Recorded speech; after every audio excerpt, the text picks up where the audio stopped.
Hello, Kansas and Western fans. It's time for episode 33 of the construction of the Kansas and Western HO scale railroad. We will do a review of what I was tasked to work on for the last couple weeks, and then we will do a full tour of the layout for any new viewers and to remind everybody else what the pole options are for the next couple weeks. So move down to the Royal Gorge route. If you saw my cab ride video from about a week ago, you saw that I did end up finished painting the entire rock face. So I'm very happy about that. But then I think I followed it up by screwing it up. And I'm going to let you guys be the judge of that. So after I'd finished painting this area down here in the corner, and ignore the gray here for just a second, someone had suggested that I go back and tie all the colors in that I had with a single overspray of tan or wash. I mean, not overspray. And so when I got done painting down here after that cab ride video, I decided to try that. So I started at this end and using what I thought was a proper wash percentage, which I didn't measure it out, and that's my fault because I didn't research what exactly a wash was prior. I basically thinned the paint and I used just regular latex paint until it was so runny that it didn't seem like it was just going to drip off the brush. So I thought that was good enough. And so I started working down here in the corner, liked the results, and so I just ended up continuing and finishing the whole thing. It only took about an hour to do a wash on the entire rock face. But by the time I got to the end, I thought it sure looks like it's washed out all the colors. Now you can see some gray has shown through, and maybe that's enough, I'm not sure, but it looks significantly different. If you go back and watch just the first minute or so of the cab ride video as it tours past, you'll see there are much darker colors, lighter colors, everything. And I just don't know if I screwed it up. I know my wife was upset about it. She thought it looked great before. And so I had her come down and look again, and then she said the next day that it didn't look so bad. So it almost seems like the wash might be wearing through. I'm not sure. And so that's why I titled the video this way is, did I screw this up? So I'm really looking for opinions here. Now what I did come back and do, if you see this gray, is I decided to go back and add some color back. And when I first did this corner, I realized right off the bat, this is something I'm going to come back and screw with. It's something I'm going to come back and mess around with, both in terms of doing the carving itself, because there's some places I'd like to maybe touch up a little bit, like down here in this corner. That was my first section. There's some areas I'd like to do a little more carving on. I'm going to mess around with paint. I'm going to mess around with details. And so this is something I tried, trying to do a better blend of colors. I don't know if it's good, better, worse. So definitely interested in everybody's opinion on this. Again, you can't offend me. I'm still new to this, still trying things out. But what I'm calling the rock face now is good enough for now. It looks like something that could be semi-realistic. And so I'm kind of just moving on at this point. It's not that big a deal to come back and cover the track and try again. So I definitely see myself coming back and working some more. I mean, I don't want to leave just this big gray area and then the rest the way it is. So I'll definitely touch this up, but moving forward, I'm going to say I'm semi-done with the rock face, knowing, of course, in the future, I'm going to come back and keep messing with it. So anyway, what else I've gotten done down here is I've gotten quite a bit of ballasting work done, and you can see how far it's gone. And then down there at the other end, I'm kind of burning the candle at both ends. Started this section down here, so that I can paint on one end to do ballast on another, and then eventually meet in the middle. I've also got these hillsides painted, and I've got a backdrop ordered. Hopefully it's being sent today. Hopefully I'll get it next week. Regardless of what the poll results are this weekend, I'm going to get that installed and then try to feature that in my next ops video just so we can see how that looks. But got that going. And then you can see I painted all that sky blue above there because I wanted to get rid of the notion that that was going to be the top of a mountain or something. And as I said in the last video, I'm going to kind of blend that whole top in with some vegetation, maybe some more add-on rock formations, I don't know. But I wanted to get rid of the impression that that was going to be sky that was still going to be revealed. because that's not going to be the case at all. And you can see already on the other one, that's the same down there. I didn't leave any blue on the top.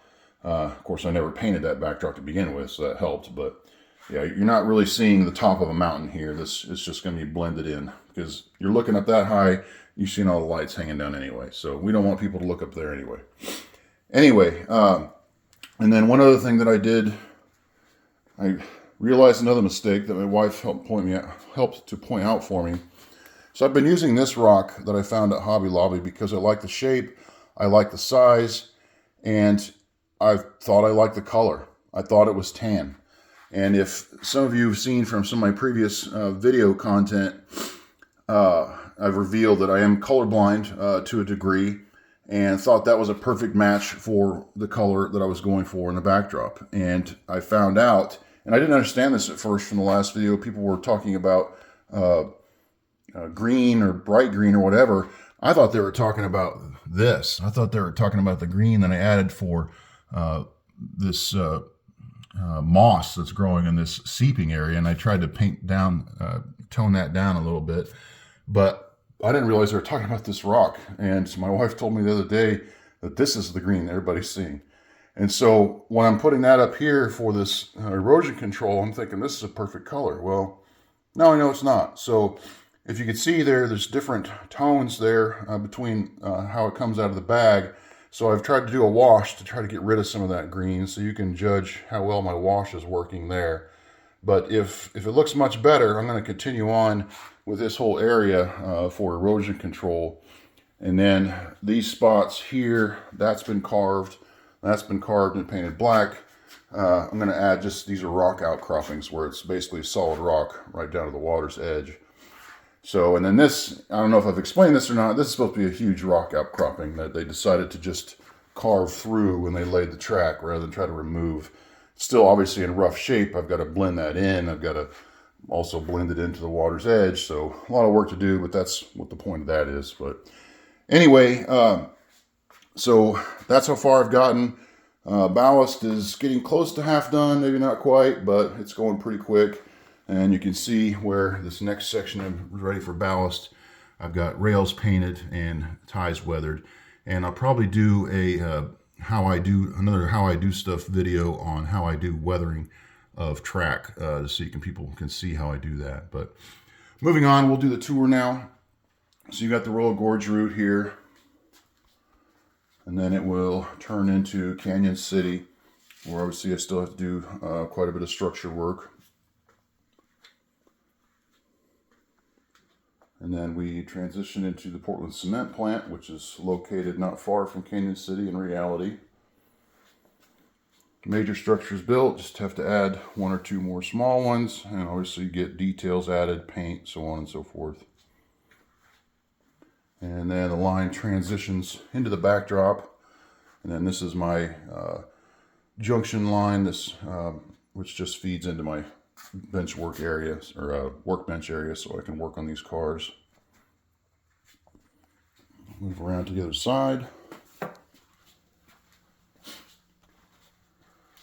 And here we go, Pueblo, Colorado, which I finally named the steel plant, and honestly I can't remember off the top of my head what it's called, but there was some interesting details behind this plant. When I did some research on it, it's actually at least partially Russian owned, and there was talk about doing sanctions on this plant, I think in order to get the plant to be sold. So it wasn't owned by the Russians anymore. So there's some interesting intrigue that I'll have to do some more research on. But that's this plant on the southeast or the east side of Pueblo that I'm trying to represent here.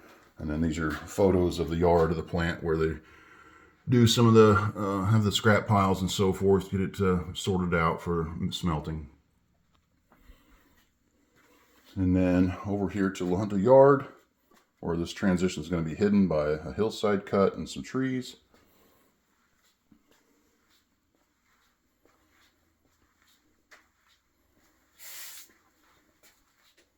And then this is a state highway bridge that goes over the top of the east end of the La Junta Yard. And then this will transition over into Lamar, Colorado. There's the Lamar train station. Still has active Amtrak service, so I do plan to have an Amtrak train running on this layout at some point. I just have to buy it first. And then on into Lamar, where there's several different businesses. This is a seed oil refinery, oilseed refinery, however you call it, that I'm trying to scratch build, and that's what this is here. And then this is some type of distribution warehouse. I'm calling it a fertilizer distribution warehouse. There's a picture of it in reality. I'm not sure what else it is. Can't find any information on Google about it. There's no naming or anything like that, and there's no signage. So I'm calling it a fertilizer distribution warehouse. So if anybody from Lamar happens to know what this is and sees this video, please let me know what it is. And then there's the small grain elevator on the east end of Lamar. And then we wrap around here to Holly, Colorado. The only currently installed backdrop. And I did order that backdrop for the Royal Gorge route from the same company, which is trainjunkies.com. So I'm very excited to see what he comes up with this time, because I really like this one. And then again, we still have this whole scene we're trying to recreate. So several more structures to build, and I have kits for at least some of them, so just have to get to work on that. And then from eastern Colorado, we transition up to western Kansas, where the first thing is the Holcomb power plant, which obviously still has to have track laid to it, but I have to finish some more structure work before I can officially determine where the track's going to go. And then all this will be hidden by transition material, low hillside, wooded area, whatever, just to hide the helix coming up there. And then we transition into Garden City. These two industries are just on the west side of Garden City. One makes feed pellets, I believe, for cattle, and the other is some type of oil or a fuel distribution company. And they're literally right next to each other, served off the same spur, and then their industry spurs just go off in either direction next to each other in reality. So this works well for my layout. And then we'll move around to Charleston Elevator, which is just east of Garden City. Still a couple more structures to purchase and add here, and then lots of detail to add to this grain elevator. Obviously a backdrop to install.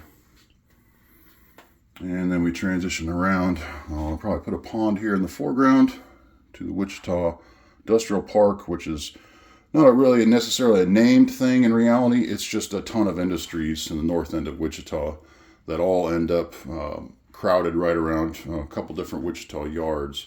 So industrial park is what I'm calling it, for lack of a better name, but there's several industries here. There's Cargills, there's lots of different grain elevators, scrap yard, and that's what that's going to be in this area here.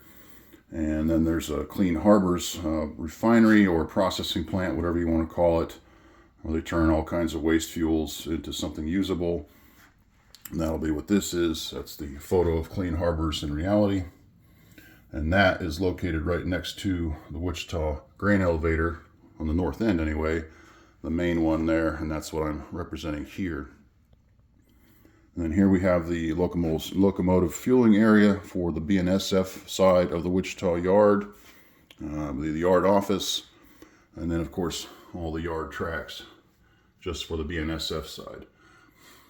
Now, in reality, the north end Wichita yard is actually all owned by the Union Pacific, but at one point it was split ownership between the Rock Island, which would be on this side, and the Missouri Pacific, which is on the other side.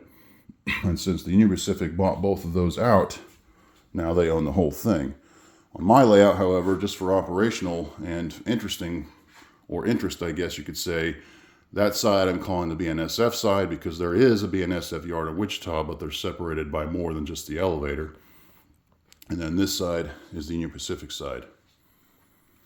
Whereas the BNSF side serves all of western Kansas, which is up there on the upper level. And the UP side goes this way towards Towanda and El Dorado. We have the locomotive service area here for the UP side. And then this will be a big Cargill grain elevator in this corner here to kind of help the transition between the two yards and to kind of block some of that view. And then this will be a backdrop transition over into Towanda, which is actually about 20 miles from the actual thing.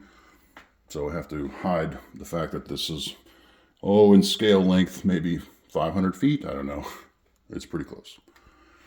And then on the east side of Tawana, in the reality, there's a lot of oil fields. So I'm going to model that with lots of oil pump jacks. And we've got a tank battery. Might buy another one because I really like the look of that one. And then it transitions into the east side of El Dorado, where there is another industrial park. Several businesses located there, including Mears Fertilizer, which is probably one of the largest. And then over to more of a little northern side of El Dorado, where you have BG Products and Barsol Chemicals located right next to each other. And that's a Google Earth photo of both of those to show their proximity. So a single spur, if you can see down there in the corner, serves both, with one being a little bit closer to that one and one being there. I think, yeah, there's the name right there, Barton Solids. And I don't think it showed up on this picture, but that's BG Products. And so this yard here kind of helps to serve both those industries and a little bit of overflow from the El Dorado refinery, which is going to take up this whole space here. And we've got spurs here for tank car loading here in the foreground. This curved one here will serve pet coke piles for steel industry. And then this spur here will go just right into the refinery for bringing in refinery materials, tower pieces, everything large needs to be craned. I have considered buying one of those large lead here cranes just because they look really cool, especially if I could set it up here in the foreground for working on towers, but we'll have to see about that. And then the main line here will wrap around and be hidden from view from with a couple of these tanks, because it will wrap around to the back side here where it crosses in front of the breaker box to Union Tank Car Company, which is on the north side of El Dorado. And there will be a backdrop in front of this window and in front of this whole wall. And this is what Union Tank Car looks like. There's several buildings. In reality, all the buildings are basically one long one, but I decided to split it up just for more interesting operations. Here's the photo in general. You can see how it's just one big building. And I just thought it'd be more interesting to have it split up so you could have operations here where cars are finished being repaired, then they get moved to the paint shop or moved to decals or whatever. So I just thought that would be a little more interesting. But that's the end of the Kansas and Western layout tour. So now we'll move on to our polling phase for the next 2 weeks. This weekend, vote in the comments on what you would like to see me work on for the next 2 weeks. Voting wraps up. Polls close this coming Sunday night at midnight, U.S. Central Time. Just leave in the comments what you'd like to see me work on. And then Monday evening, because I work a weird day shift, I will tally the results and shoot an update video about what has won the poll and what my plans are to carry it out. So leave any other comments you have. Leave your opinion on that rock and the rock face over there in the Royal Gorge route. And I'm very curious to hear your thoughts. So thanks everybody for your comments, questions, and kind support. Have a good weekend.